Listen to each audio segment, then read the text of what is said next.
स्वातंत्र्याच्या अमृत महोत्सवानिमित्त विशेष कार्यक्रम सादर करत आहोत.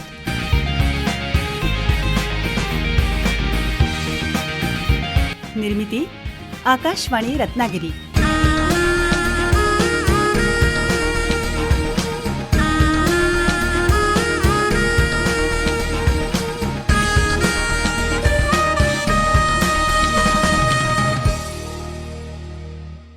श्रोतेहो नमस्कार.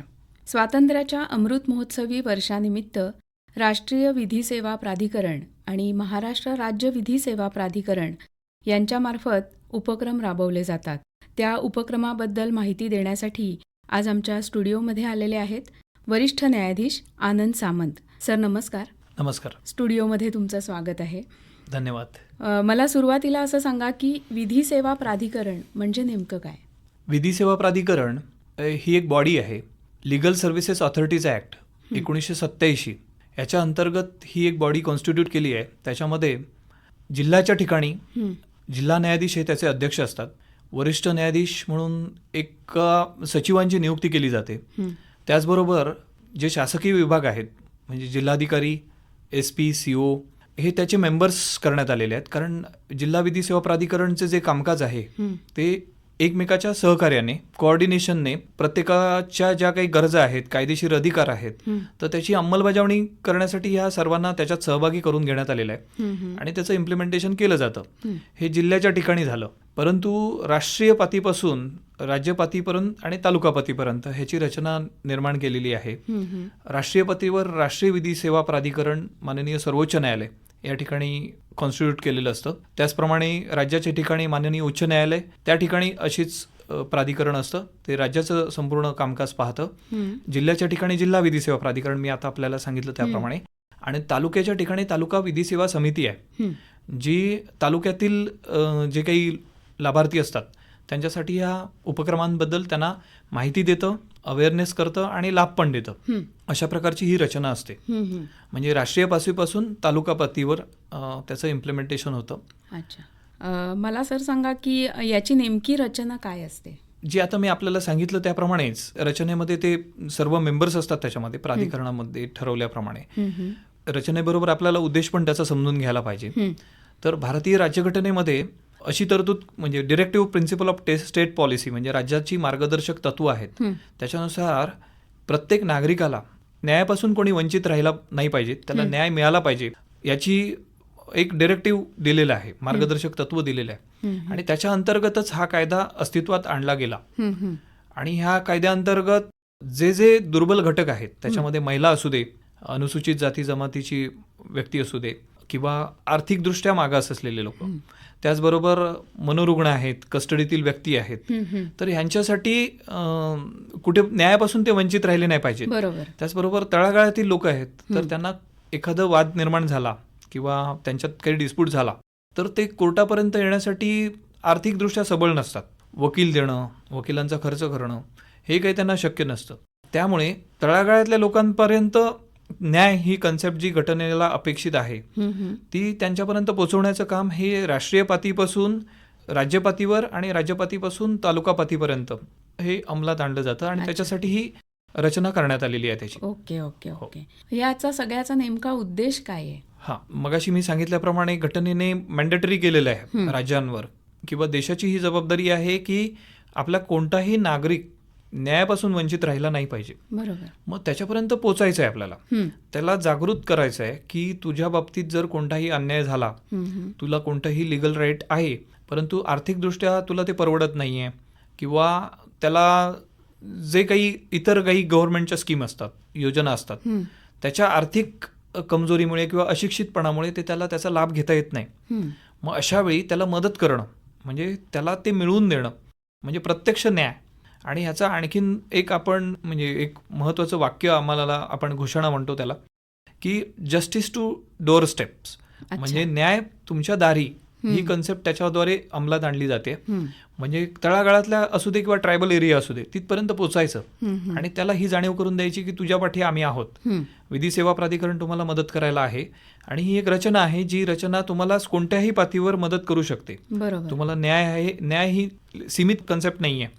कारण जर बघितलं तर जन्मापासून मृत्यूपर्यंत त्याची नोंदणीपासून बर्थ रजिस्टर आहे, हो. डेथ रजिस्ट्रेशन पण आहे. मग हे सगळं कायद्याने गव्हर्न होतं. शाळेत जायचं झालं, शाळेचं ऍडमिशन, राईट टू एज्युकेशन आला, सगळं म्हणजे शाळेतल्या मुलांपासून तुम्ही नोकरी करायला गेला तरी पण सगळं कायद्याने नियंत्रित केलेलं असतं. बरोबर आहे. मग हे बऱ्याच जणांना माहित नसतं की आपलं राईट आपण कसं एक्झरसाईज करायचं.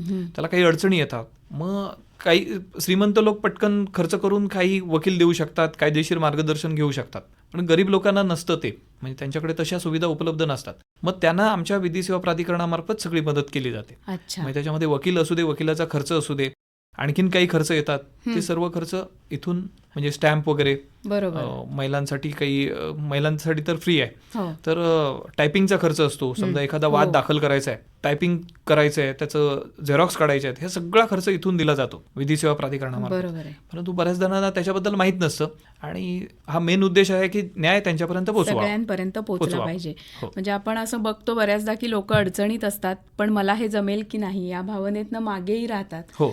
तर त्यांना न्याय मिळवून देण्यासाठी हे प्राधिकरण विशेषतः काम करतं. सर, यामध्ये नेमके कोणते उपक्रम राबवले जातात? आता दुर्बल घटक म्हटल्यानंतर त्याच्यामध्ये म्हणजे बऱ्याच व्यक्तींचा समावेश होतो. म्हणजे गरीब असू दे, तुरुंगातील व्यक्ती असू दे. समजा एखादा गरीब आहे आणि त्याला अटक झाली आहे, त्याला सोर्स नाही आहे, म्हणजे त्याला जामीन वकील नाही करू मिळवण्यापासून शकत. केस लढवण्यापर्यंत हे सगळं सोर्स नाही आहे. त्याच्यानंतर ज्याचं उत्पन्न 3 लाखापेक्षा कमी आहे असा आर्थिक गट असतो, ते आहेत. त्याच्यानंतर मनोरुग्ण, कस्टडीतील व्यक्ती, म्हणजे जे आता मी सांगितलं पोलिसांनी पकडलं, जेलमध्ये राहिलाय, कोर्टाने पकडून आणलं, एवढ्यापुरतंच मर्यादित नाही आहे. तर आता पूरपरिस्थिती आली चिपळूण सारख्या ठिकाणी, तर त्या ठिकाणी सुद्धा असे विपत्तीने पीडित असलेले लोक आहेत. नैसर्गिक आपत्तीचे बळी म्हणतो आपण त्यांना. पूर, भूकंप, औद्योगिक आपत्ती आली, मजूर लोक आहेत. तर ह्या सगळ्यांना त्यांचं काही अधिकार दिलेले असतात, काही अधिकार असतातच त्यांना, बाय स्टॅट्युटरी अधिकार असतात त्याच्यामध्ये. म्हणजे किमान वेतन असू दे मजुरांच्या बाबतीत, पूरग्रस्तांसाठी राहण्याची व्यवस्था, अन्नधान्य तात्काळ उपलब्ध करून देणं, हे सगळं जे आहे ते कोऑर्डिनेशनने केलं जातं आणि त्यांच्यापर्यंत त्यांचा जो अधिकार तिथे आहे तो मिळवून दिला जातो. दुसरं अजून स्कीम आहे, त्याच्यामध्ये विक्टिम्स असतात. म्हणजे गुन्ह्यामध्ये एखाद्याला जे बळी पडलेला इसम म्हणतो, त्याला व्हिक्टिमला आपण मराठीमध्ये बळी पडलेला इसम असं म्हटलं जातं. तर त्याचं पुनर्वसन, म्हणजे पुनर्वसन नुसतं त्याला सायकोलॉजिकल असू दे ऍस्पेक्ट किंवा आर्थिकदृष्ट्या असू दे, हे दोन्ही गोष्टी इथे अंतर्भूत केलेल्या आहेत. त्याच्यासाठी व्हिक्टिम कम्पेन्सेशन स्कीम आहे राज्याची, आणि दुसरी आहे ती मनोधैर्य व्हिक्टिम कम्पेन्सेशन स्कीम. ह्या 2 योजना आहेत, त्या सर्वात महत्वाच्या आहेत. आता व्हिक्टिम कम्पेन्सेशन स्कीम आहे त्यामध्ये थोडंसं म्हणजे आपल्याला विस्तृतपणे घ्यावं लागेल की काही गुन्हे असतात ज्याच्यामध्ये बॉडी ऑफेन्सेस आहेत आणि प्रॉपर्टी ऑफेन्सेस पण आहेत. बॉडी ऑफेन्सेसमध्ये 326 सारखा गुन्हा आहे IPC मधला, ज्याच्यामध्ये एखादा अवयव परमनंटली डिसेबल होण्याचे चान्सेस असतात, डोळा, हात, पाय. तर अशा बाबतीत त्या व्यक्तीचं नुकसान होतं. मर्डर झाला तर त्या एक कुटुंबातील व्यक्ती निघून जाते. मग त्याच्यातले डिपेंडंट्स आहेत ते सुद्धा विक्टिममध्ये कन्सिडर केलेले आहेत, CRPC मध्ये डेफिनेशन आहे त्याप्रमाणे. तर ह्या लोकांना आर्थिकदृष्ट्या पण मदत केली जाते. रेप असू दे, ॲसिड अटॅक असू दे, किंवा ट्रॅफिकिंग, जे महिलांच्या बाबतीत वेश्या व्यवसायासाठी किंवा ट्रॅफिकिंग होतं त्याच्यात अडकलेल्या महिला असतात, ॲसिड अटॅक, ह्या ज्या गुन्ह्यांमध्ये त्या महिलांना किंवा विक्टिम्सला, लहान मुलं पण त्याच्यामध्ये आहेत, पोक्सोच्या केसेस आहेत, म्हणजे प्रोटेक्शन ऑफ चिल्ड्रन ऍक्ट आहे, त्याच्या अंतर्गत मुलांवर जो लैंगिक अत्याचार होतो त्याच्यामधले बळी पडलेले व्यक्ती असतात, मुलं असतात, तर त्यांना सुद्धा नुकसान भरपाई देण्याच्या स्कीम आहे याच्यामध्ये. आणि ही विक्टिम कम्पेन्सेशनच्या खाली जी मर्यादा आहे ती 2 लाखापासून 5 लाखापर्यंत आहे. आणि मनोधैर्य विक्टिम कम्पेन्सेशन स्कीम आहे त्याच्यामध्ये 3 लाखापासून 10 लाखापर्यंत नुकसान भरपाई त्या गुन्ह्याच्या स्वरूपानुसार, म्हणजे त्याला विक्टिमला किती नुकसान झालं, त्याचा अवयव एखादा निकामी झाला का, मानसिक व्यंग आलं का, याच्यानुसार ठरवलं जातं. आणि इंटरिम नुकसान भरपाईची सुद्धा तरतूद आहे, ज्याच्यामध्ये इमिजिएट वैद्यकीय खर्च दिला जातो. 30,000पर्यंत इमिजिएट देण्याची तरतूद आहे, ज्याला इन्क्वायरीची गरज नाही. FIR, मेडिकल रिपोर्ट आणि 164चा CRPC प्रमाणे नोंदवलेला न्यायाधीशांसमोरचा जबाब, एवढं बघून नुकसान भरपाईची रक्कम तात्काळ दिली जाते, ऑन दी स्पॉट. मग त्याला फक्त ते 3 गोष्टी हजर करायच्या आहेत. पोलीस सहसा त्या करतातच, पण पोलिसांनी करायला कसूर केला तर सर्वसामान्य व्यक्ती, जी बळी पडलेली व्यक्ती आहे किंवा त्याच्या कुटुंबातील सदस्य आहे, तो आणून देऊन विधी सेवा प्राधिकरणकडे सादर करू शकतो. अच्छा. हां, याच्यामध्ये जी दुसरी व्हिक्टीम कम्पेन्सेशन स्कीम आहे त्याच्यामध्ये कोर्टाने रेकमेंडेशनचा तरतूद आहे. जर कोर्टाने एखाद्या व्हिक्टीमला कम्पेन्सेशन द्या म्हणून रेकमेंड केलं तर त्यामध्ये ते इन्क्वायरी करतो, कोर्ट चौकशी करतो ज्यावेळी साक्षी पुराव्यामध्ये, त्यावेळी त्याला कम्पेन्सेशनचं रेकमेंडेशन विधी सेवा प्राधिकरणला करू शकतं. पण त्याच्यामध्ये अजून एक आहे जे लोकांना बऱ्याचदा माहीत नाही आहे, ते सांगणं अत्यंत महत्त्वाचं आहे. काही गुन्हे असे असतात की ज्यामध्ये आरोपी गुन्हा केल्यानंतर पळून जातो, पोलिसांना पण सापडत नाही. अशा परिस्थितीत कोर्टाचं रेकमेंडेशनची गरज नाही आहे.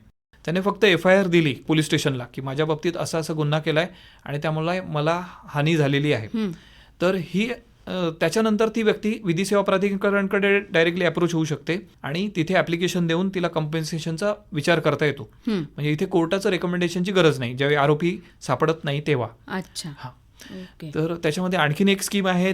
त्याच्यामध्ये जे लाभार्थी असतात म्हणजे असंघटित कामगार आहेत, गरजू लोक आहेत, तर ह्यांना गव्हर्नमेंटच्या स्कीम काही पटकन उपलब्ध होत नाहीत. म्हणजे बँकेत अकाउंट ओपन करायचं झालं तरी 3-4 फेऱ्या टाकणं त्यांना शक्य नसतं. बरोबर आहे.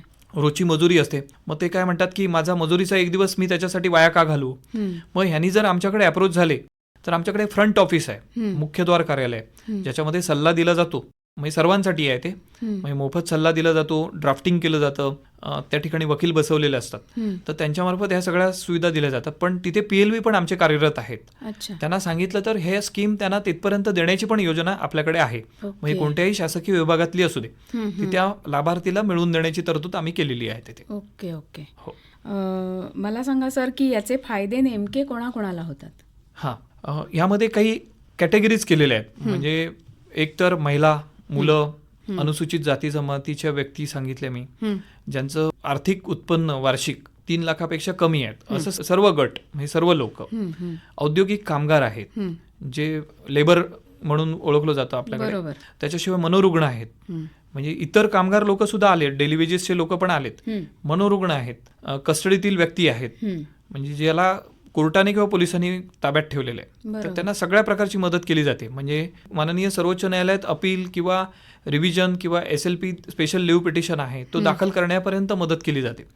मग त्याचा जो खर्च असतो तो विधी सेवा प्राधिकरण किंवा ते त्या पातळीवरचे जे प्राधिकरण आहे ते उचलत असतं तिथून. म्हणजे वकील नियुक्त करणं, वकिलांसाठी प्रत्येक तारखेची फी, त्याच्यानंतर काही स्टॅम्प ड्युटी वगैरे असते, कोर्टासाठी स्टॅम्प भरावा लागतो एखादा वाद दाखल करायला. योग्य असेल म्हणजे पात्र असेल तर तिला ते पण दिलं जातं.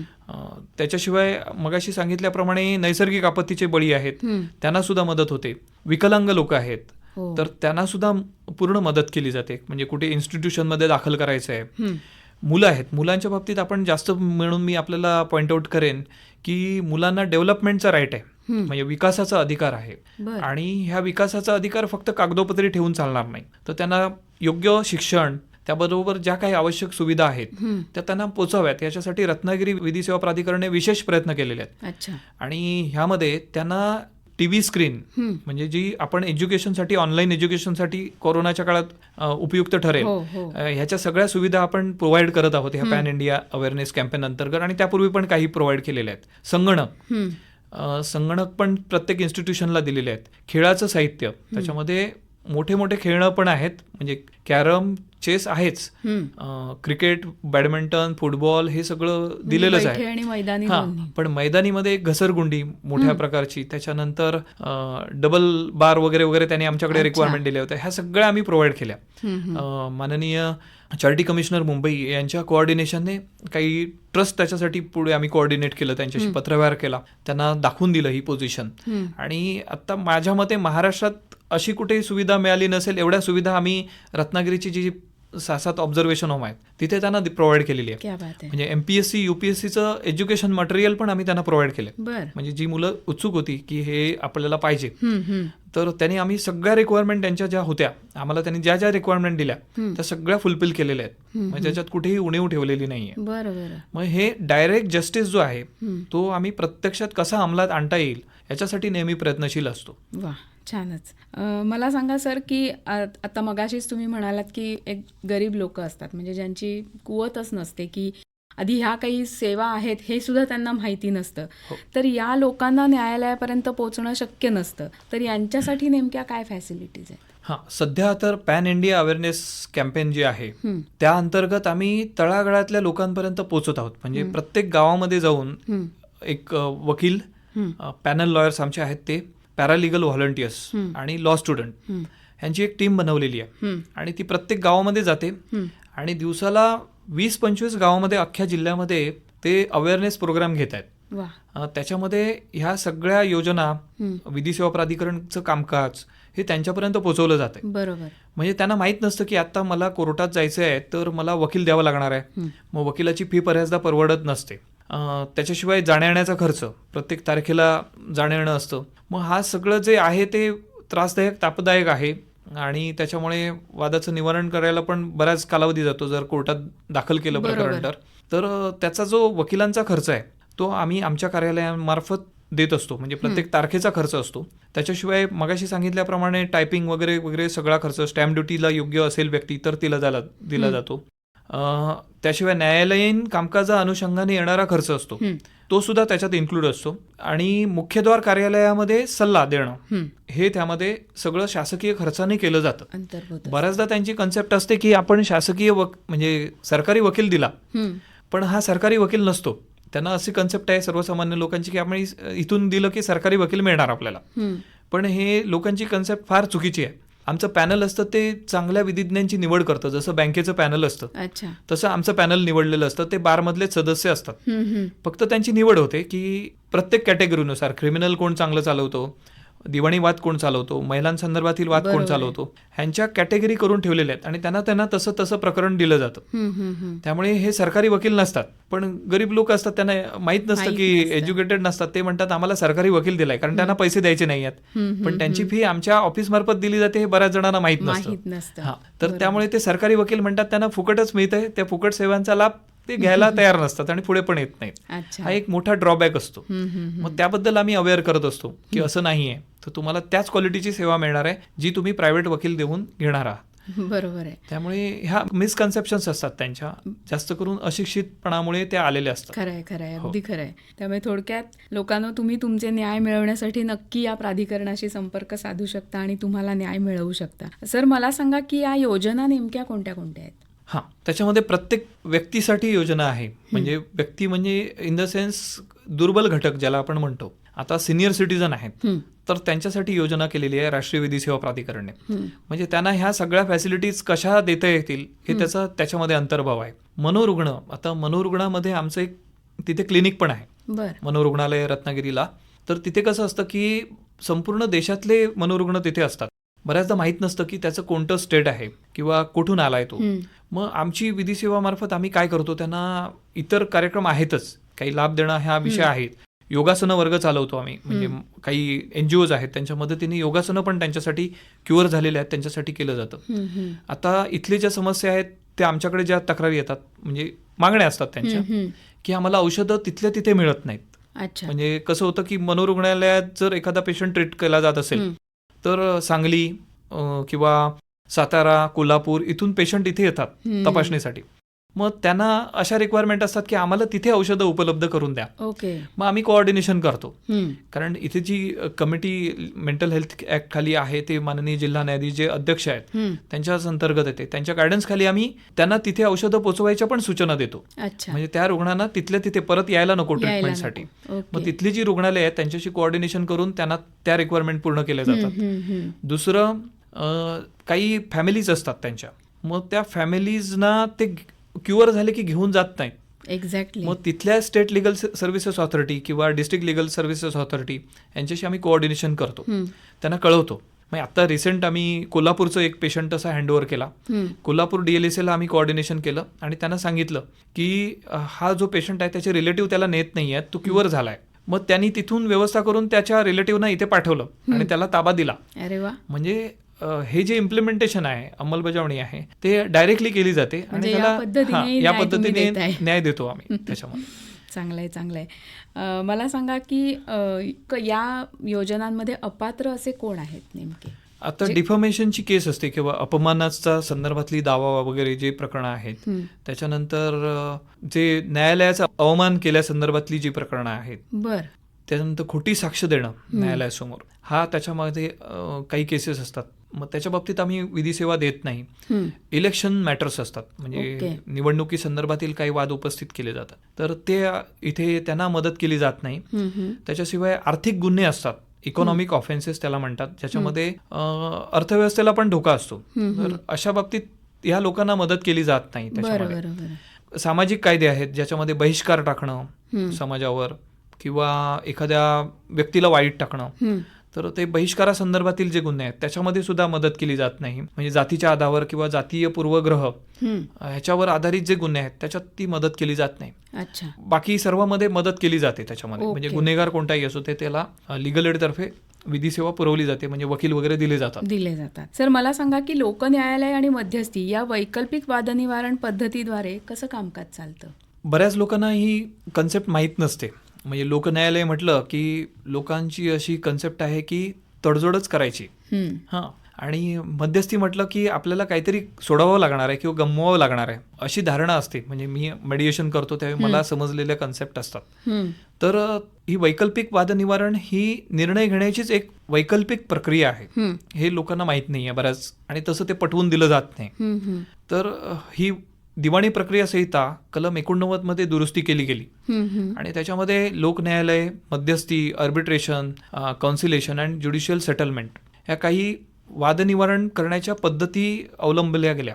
आता मोठमोठ्या कंपन्यांचे वाद असतात, त्याच्यामध्ये आर्बिट्रेटर नियुक्त केला जातो, तो ह्याच कलमाखाली त्याला प्राधान्य दिलं गेलेलं आहे. तसं जे लोक न्यायालय आणि मध्यस्थी आहे, आणि ह्याच्या अंतर्गत जे वाद असतात ते सामोपचाराने निर्णित केले जातात. म्हणजे ह्याच्यामध्ये कसं असतं, कोर्टाकडे गेल्यानंतर वादपत्र दाखल करणं, अपोजिट साईडला नोटिसा निघणं, त्याच्यानंतर अपोजिट साईड तिथे अपियर होते, आपलं म्हणणं मांडते, साक्षीदार, साक्षी पुरावा, उलट तपास, त्याच्यानंतर युक्तिवाद, त्याच्यानंतर निकाल. हा एक टाइम कन्झ्युमिंग म्हणजे वेळ खाणारा थोडी प्रक्रिया आहे. ती खर्चिक पण आहे, वेळ आणि खर्चिक दोन्ही आहे. आणि निकाल घेण्यासाठी, कारण गुणदोष सगळं एव्हिडन्स गोळा करणं वगैरे वगैरे सगळ्या प्रक्रिया आल्यामुळे त्याला विलंब लागतोच, बऱ्याचदा ते पटकन होऊ शकत नाही. मग इथे कसं आहे की डायरेक्टली पक्षकार समोरासमोर मध्यस्थीच्या किंवा लोक न्यायालय पॅनल समोर येतो आणि तो आपला वाद काय आहे तो समजून सांगतो त्याला. मध्यस्थीमध्ये 60 दिवस आणि पुढे वाढवून मिळालं तर 90 दिवसाचा पिरियड आहे मेडिएशनला. लोक अदालतमध्ये थोडा कमी स्पॅन असतो, पण मेडिएशन ही चांगली बेस्ट लोक अदालत आहेच, पण बेस्ट म्हणजे मेडिएशनला हा वाद तुमचा काय आहे तो मेडिएटर समजून घेतो, नेमका काय वाद आहे, आणि तो समजून घेतल्यानंतर त्याच्यातनं तिथे दोन्ही पक्षकारांना आपली बाजू मांडायची संधी मिळते. आणि इथे आणखीन प्रभावी गोष्ट आहे की ज्याच्यामध्ये न्यायालयासमोर दोघांनाही आपला वाद मांडता येतो एकत्र, पण मेडिएटरला असं एक ॲडिशनल राईट राहतं की एकट्याचा वाद काय आहे नेमका तो समजून घेणं, म्हणजे तो एकट्याला ऐकून घेऊ शकतो. त्यामुळे काही गुप्त गोष्टी असतात ज्या न्यायालयासमोर पण सांगता येण्यासारख्या नसतात, ते मेडिएटर समोर सांगता येतात त्याला. आणि त्याच्यामुळे नेमका वाद काय आहे, लपवलेली गोष्ट कोणती आहे ती उघड करून घेता येते, आणि त्याच्यामुळे ऑप्शन्स क्रिएट होतात. म्हणजे असं काय नाही आहे की तिथे तडजोडच करायची आहे, तर नेमकं निदान करता येतं आणि त्याचं सोल्युशन काढता येतं तिथल्या तिथे, आणि त्याच्या पद्धतीने हा निकाल दिला जातो. आणि त्याचा फायदा असा असतो की एकतर वेळ आपला वाचतोच आहे, त्याचबरोबर ही दीर्घ प्रक्रिया दिलेली आहे मी मगाशी सांगितली ते तिथे संपतं, म्हणजे हा वेळ लागत नाही, हा कमीत कमी वेळात होतो. आणि त्याच्यामध्ये हा निर्णय जो असतो तो फायनल असतो, त्याच्यावर अपील नाही आहे. म्हणजे district court, high court, supreme court इथे जाण्याची काही तिथे मुभा नाहीये, तो फायनल असतो, दोघांनाही एक्सेप्टेबल असतो. लोक न्यायालयामध्ये तसंच आहे, मध्यस्थीमध्ये तसंच आहे. तर त्याच्यामध्ये बाकीचं आता लोक न्यायालयामध्ये एखादा कोर्टातला वाद सुद्धा असेल तर तो आम्हाला घेता येतो, मध्यस्थीला पण तसंच आहे. कोर्टातला वाद पण मेडिएशनला घेता येतो, विधी सेवा प्राधिकरणकडे मेडिएशन सेंटर आहे त्याच्याकडे पाठवलं जातं, आणि तिथे ज्यावेळी वाद निवारण होतो त्यावेळी कोर्ट फी पण परत केली जाते लोक अदालतच्या सारख्या माध्यमांमध्ये. म्हणजे कोर्टात जी एखादा स्टॅम्प भरलेला असतो एखाद्या वादासंदर्भात, आणि बऱ्याचदा मोठ्या मोठ्या रकमेचे वाद असतात आणि स्टॅम्प ड्युटी हजारो रुपयांमध्ये असते, मग ती सुद्धा परत केली जाते. म्हणजे हा एक लाभ त्या लोकांसाठी असतो. आणि दुसरं म्हणजे यामध्ये दोघांनाही समाधान मिळतं त्याच्यामध्ये, की दोघांचेही पर्याय काय जे आहेत ते एक्सेप्टेबल आहेत, ते मिळाल्यामुळे त्याच्यात कोण दुःखी होऊन जात नाही की मी हरलो किंवा जिंकलो ही भावना राहत नाही. द्वेष वाढत नाही एकमेकांमध्ये. सामाजिक स्वास्थ्य जे आहे ते आपल्याला मेंटेन करता येतं. बरोबर. आणि सर्वात महत्वाचं म्हणजे लोक अदालत किंवा मेडिएशन ह्यामध्ये जे निकाल होतात ते कोर्टाच्या केस चालवून जो निकाल होतो तेवढ्यापेक्षा जास्त महत्वाचे म्हणजे त्याच्यावर अपील नाहीये. खरंय. म्हणजे तेवढेच इफेक्टिव्ह आहेत जेवढा कोर्टाचा केस चालवून झालेला निकाल आहे तो. मग त्याच्यापेक्षा इफेक्टिव्ह म्हणेन, कारण त्याच्यावर अपील नाहीये. बरोबर बरोबर. आणि कोर्ट फी मी सांगितलीच, पैसा वेळ वाचतोच, मग हे फायद्याचं आहे. मग इथे कुठेही तडजोड करायची जास्त गरज नसते. आणि हे आता परस्पर समजा मेंटेनन्स आहे, संमतीने होतं. महिलाचा वाद आहे, महिला आणि पती पत्नीचा वाद आहे, मेंटेनन्स हवा, मेंटेनन्सची रक्कम ठरवता येते. परत राहायला जायचंय, नांदायला जायचंय ते करता येतं. कुठे काही आणखीन मुलांचा ताबा आहे त्याच्या बाबतीत डिसिजन घेता येतात. आणि अगदीच नाही झालं तर घटस्फोट हा पर्याय आहे, तो पण तिथे निवडता येतो. अच्छा. त्याच्यानुसार आपण एवढं टर्म करू शकतो की आपण पटत नाहीये तर घटस्फोटासाठी संमतीने ऍप्लिकेशन दाखल करता येईल. मग अशा प्रकारे पण निकाल घेता येतो. बरोबर. आणि समजा याच्यामध्ये काही डिफॉल्ट झाला तर त्याचे कन्सिक्वेन्सेस, परिणाम काय असतील ते पण त्या निकालामध्ये सहभागी करून घेता येतात. अच्छा. म्हणजे परत कोर्टाकडे जाऊन निकाल घ्यायची वेळ येत नाही. आर्थिक व्यवहार आहे, समजा धनादेशाची केस आहे, त्याच्यामध्ये मेडिएशन झालं, त्याची रक्कम 2 लाख आहे, तर दुसऱ्या पक्षकाराला ती 2 लाख रक्कम सोडायची गरज नाहीये. पण काही पर्याय निघू शकतात की आता 6 महिन्यात बुवा ती रक्कम मला तू देणार आहेस, ओके. हप्ते देऊन आपण ते देऊ शकतो. त्याच्यात डिफॉल्ट झाला, समजा त्याने कसूर केला, तर त्याचे परिणाम काय असतील ते पण त्या निकालात सहभागी करून घेता येतात. पण कोर्टाकडे असं करता येत नाही. कोर्टाचा एक फॉर्म्युला असतो की हा असा आदेश करण्यात येतो, तू त्याची रक्कम देऊन टाक. त्यामुळे पर्याय निवडता येतो तुम्हाला. इथे पर्याय निवडता येतो. बरोबर. अजून एक उदाहरण देऊ शकतो वेळ असेल तर त्याच्यामध्ये पार्टिशन सूट हा एक बेस्ट एक्झाम्पल म्हणता येईल आपल्याला.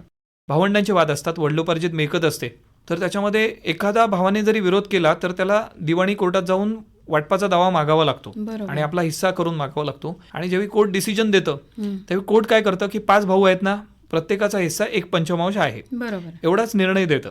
त्याच्यानंतर ते जिल्हाधिकारी कार्यालयाकडे जातं, तिथून भूमी अभिलेख कार्यालयाकडे जातं प्रकरण, आणि त्याच्यातनं प्रत्येकाचे हिस्से जबरदस्तीने ठरवले जातात. याच्यात कोणाचाच काय फायदा नाही. तेच जर आपण मेडिएशन किंवा लोक अदालतचा मार्ग पत्करला तर तुम्हाला जागेवर बसून प्रत्येकाला कोणती जमीन घ्यायची आहे किंवा हिडन इंटरेस्ट काय आहे ते सगळं जाणून घेऊन प्रत्येकाला समाधानी करता येऊ शकतं. एक्झॅक्टली. आणि त्याच्यात वेळ 60 दिवसामध्ये निकाल होऊ शकतो. म्हणजे हे जे फायद्याच्या गोष्टी आहेत त्या लोकांपर्यंत पोहोचल्या पाहिजेत. आणि त्याच्यासाठी आम्ही जनजागृती कार्यक्रमाचं हे पॅन इंडिया अवेअरनेस खाली संपूर्ण देशभर घेतले जात आहेत. म्हणजे फक्त रत्नागिरीपुरतं मर्यादित नाहीये, तर अख्ख्या देशामध्ये ही चळवळ आहे ती चालू आहे, मोहीम चालू आहे. खूप छान.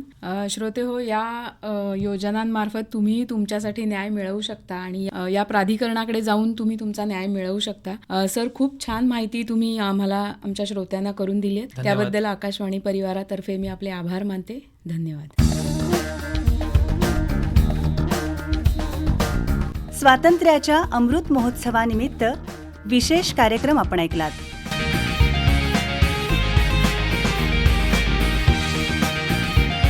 निर्मिती आकाशवाणी रत्नागिरी.